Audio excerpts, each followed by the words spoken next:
A massive jungle and one of the world's most dangerous routes through Panama is the Darien Gap Jungle. This year it was recorded that some 91,300 migrants, mostly Haitians, trekked through Panama's Darien Gap Jungle between January and September of this year.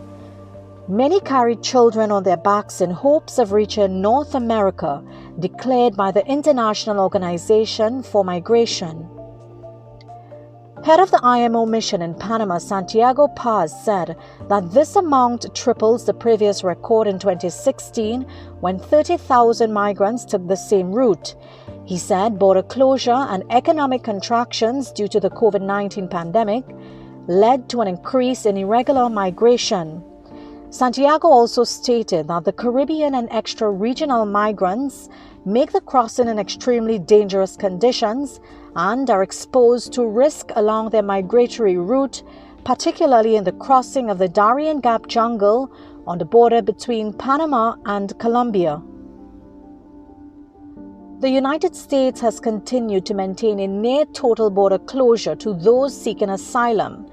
Mexico and other countries in Central America have also intentionally blocked migrants trying to transit through their territories on the way to the United States. The Darien Gap Jungle is controlled and infested with armed gangs, drug traffickers and smugglers who often rob, assault or rape the migrants crossing along the way.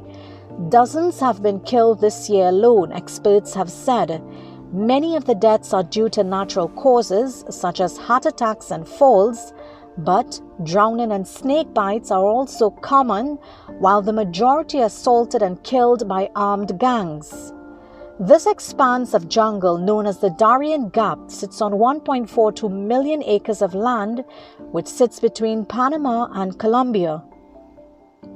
Panama officials unanimously declared that in recent years, 20 to 30 bodies on average have been recovered annually, but, observers said, the death toll this year reflected a surge in migration. The Darien Gap route has undoubtedly come under renewed scrutiny in recent weeks, after nearly some 15,000 people, most of them Haitians, huddled under a bridge in South Texas last month, hoping to gain asylum in the United States. Many left Haiti years ago and had been living in Brazil or Chile, making the journey to the U.S. border with little food, attempting to traverse through the Darien Gap Jungle on their way north.